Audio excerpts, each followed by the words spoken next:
The following video is going to concern web browsers, specifically Firefox web browsers, and the large number of version numbers. Getting to the point, there are really about a dozen versions of Firefox that exist. All of the others are sub-versions, but they have major number combinations to them. Now, the reason I'm saying this, and it might seem, for those of you who care about this, it might seem that this is an over-the-top statement or very provocative, is because that's how actual software works. About once a year, all of the work that people do to put out a new version of a piece of software actually culminates in something that isn't garbage. Of the 125 numbered versions, out of the 500 versions that you can download that have latest features or default stable versions, which have really the same number to them, but sub-revisions, out of that 500 actual files you could download, not to mention all the languages, there are 125 that are actually numbered that could be called versions. But out of those, there's only really 13 real versions, and there are 164 variations of it. But out of 500 things you could download that could be called, if you wanted to stretch the definition like they do, a version of Firefox, only 13 really exist. Now, these major revisions are approximately once a year, except for one case here I'll bring up, and these are the ones that are worth paying attention to at all, because otherwise they're just sitting there putting out version after version after version with new features that they're just going to patch out, fix, or remove, etc. We'll start with the oldest versions. 2007 forward, there was Windows 95, 98, Millennium, everything above compatible versions that was just Firefox 1 or 1.5. Then there was version 2, and that came out in 2008. After that, they started the rapid number change thing, playing keep up with the Joneses like they do with all the other browsers that do the same thing. Firefox 115 is this month. Google Chrome 109 was the last one to support Windows XP, but we're at 120 something now. But even though I don't like Internet Explorer, it actually used at one time version numbers based on roughly when they had major changes. Now, you might think they should be based on the time and date stamp, which I actually agree with because it eliminates a lot of confusion. But you can have a good version that lasts 3 years, and you can also have a crappy version that lasts for 2 weeks. The version numbers represent major changes. So we go from version 1 to version 2 to, well, now they started doing semi-rapid changes. In 2012, they had Firefox 10 come out. Then in 2013, it was Firefox 17. Then the next year, it's version 24. The next year, it's 31. The next year, it's 38. Then 45. Then 52. And then 60 for 2019. In 2020, they came out with 68 and 78, both being real incremental numbered changes with major changes happening. This necessitated 2 releases that year that would be considered ultimate or penultimate versions. I'm going to state why in a minute. But those were put out 2 months apart. So that's the only year where they had 2 major versions, because there was something that happened from sometime in July of 2020, some major change happened in the software industry. Then in 2021, it was version 91. Then it was 102 in 2022. And now we have 115 in 2023 that's still considered sort of the gold standard until the next one comes out. These are called ESR versions, Extended Service Release or Extended Support Release. ESR is actually used as an initialism in lots of companies and lots of parts of the industry, but basically it means this one is going to get real piece of software status. It has 1 year of support. If you did a contract with some company, that would be the one they would support. Now, in 2018, the last version for Windows XP and Vista and other versions older or newer depending on which version you get, was 52. That was considered sort of the gold standard for most geeks because you could run it under Windows 7, Windows 10, whatever. It didn't matter, but it would work. The next one down the list is Windows 2000 compliant version 10 is the last one that supported Windows 2000.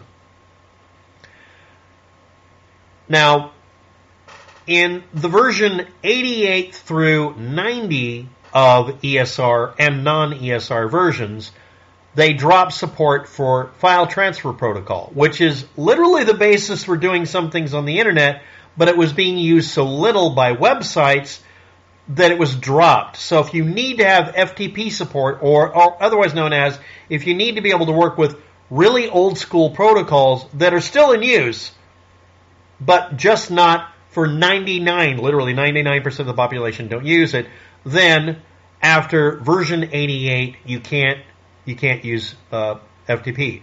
So at that point, your ESR version can be maxed out at 78. But Windows 7 and Windows 8 was last supported in Firefox 115 ESR. The ESR version is different than the other versions that came before or even after because it'll extend support forward and back. In forward, it means that for 1 year, the people who wrote Firefox will actually answer your questions or give a damn. They might offer fixes. Now, it's a specific group of people that are some are more equal than others status, but let's move on. This also means it extends the support for things that came out before. For instance, one of these versions is the one where FTP was disabled. However, the next one up right afterwards has the ability, if you push it, to turn it back on. It still technically supports it, but the normal version, not ESR, the version that people downloaded on a regular basis, wasn't able to turn it on. That means it might contain legacy code and legacy files. A dynamic link library, a DLL for doing FTP might be in there, or you might be able to add it in as a plugin, but that's by push and shove mode. But this also might be, for instance, you get a version that says, oh, I'm the version that turned off Flash support. But you can set a flag and it'll let you use it. They will extend support for businesses, large organizations, etc. The ESR versions are peculiar in that they have finalized, therefore really stable versions of security fixes, fixes for crashing problems, memory leaks. If you have a memory leak version of Firefox, or if that's what you're dealing with, find the ESR version of it and use it instead. Now, with these rapid release versions, older supported versions were immediately not supported. You wouldn't be able to get anything. These are the ones for the people. Firefox sometimes touts advertising or pseudo-propaganda that makes it look like it's a sort of a communist version of a web browser, and they'll do that for the people. Proletariat. Jokes like that happen. But again, there's only 13 actual, real, crash-resistant, stable, really stable instead of stable in quotes, and security-fixed versions. Extended Support Release. And they have a year of support meant for organizations, groups, and large corporations so that they could standardize on using Firefox for some parts of the departments. Those companies want some support. But that means, if you're not aware of it, they do release this so you can download it. So these are the have versus have not versions for the software. Now, I want to point out one of the reasons that real software, as I call it, gets put out once a year, maybe more often, maybe less often, with a real revision, with real changes and real updates, is because they ran them through a beta channel for a year with people testing it, but didn't release it. This is for people who bought the software, are being used as guinea pigs, get to help really determine what happens to that software, hopefully, and hopefully the developers really listen to all the feedback and put out a good version. Because it's in their best interest because people are paying them money. But Firefox, like a lot of web browsers, costs nothing, and it's only the people who are paying money that really drive support to make a good version. We all benefit by looking up Firefox, ESR, and then the version number. And you'll find that I've listed all the versions. There's an entire page of them. Now, I want to point out, obviously, yes, you want to use the newest version that will run on your system. On Windows 7, that's Firefox 115 32-bit version and or 64-bit version. Some of these things are put out to where they'll switch back and forth depending on what mode, but one of them is a 32-bit only version, so you'd have to go back to Firefox 102 ESR, for instance, or other. There's an entire directory structure downloading it. And I want to point out, ironically, that the directory structure, except when you go there with Firefox, is based on FTP download. It's already updated itself to where it'll download not using File Transfer Protocol. FTP, File Transfer Protocol, is the default for getting files, period. It's actually the default protocol originally. It isn't secure. It doesn't hide that you're using it. And the idea is they now use a secure version of FTP only. And they disabled the old insecure version. That's why the change happened. That's also the reason, for security reasons, we don't use Flash. You can use Google's re-ripped version called Pepper Flash, and you can force it to install on lots of computers and on lots of browsers. And it'll run fine, and it's secure. It puts it in its own little memory module, and it assumes that the Flash program will crash every once in a while, but at least it won't destroy your computer. So out of 500 files, and ignoring all language changes, out of 500 files, and 125 supposed real versions, there are only 13 real, stable ones that they're willing to back with a year of giving a damn about it, and maybe answering your question via email. Now, the other one about this is that if you're running Windows 3.1.1, you can't get, technically, yes, I'm bringing this up, and also older versions of Windows 95 and some versions of Windows 7 and Windows XP version 1s. These are the ones that first came out that had no patches. They'll only run really old versions of Firefox, or in some cases not at all, because they rely on something that isn't there. But you can use the original versions of Firefox, the older legacy versions that were given other names, such as Firebird or Phoenix. Yes, Firebird is a dumbed-down, deliberately stupid-sounding version of Phoenix.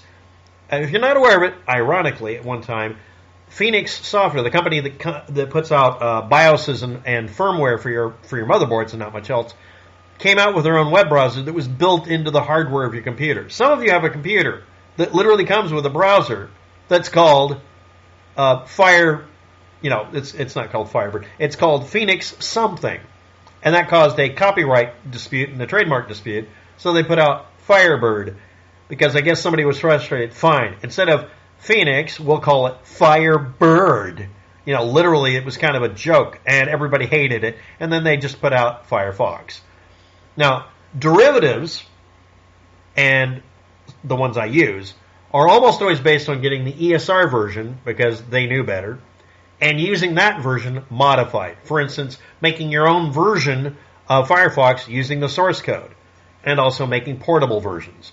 So now the last part, as I always advocate, if you want control of your computer, not the other way around, even though some of these are a little bit backhanded and will spy on you, you can modify and fix that.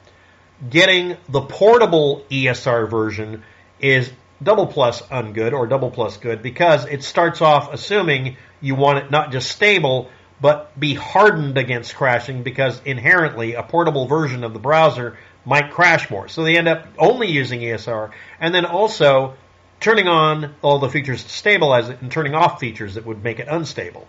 They tend to be less crashy. So to review, Firefox, even though there's 500 files you can download and 125 or more versions that you can look up, there's really only 13 that aren't crap. Maybe a dozen. And some of them are the only ones that'll work under some op systems that are older. So you have to look them up that way. Links below in the description. Thanks for watching. Have a good day. Good luck with that.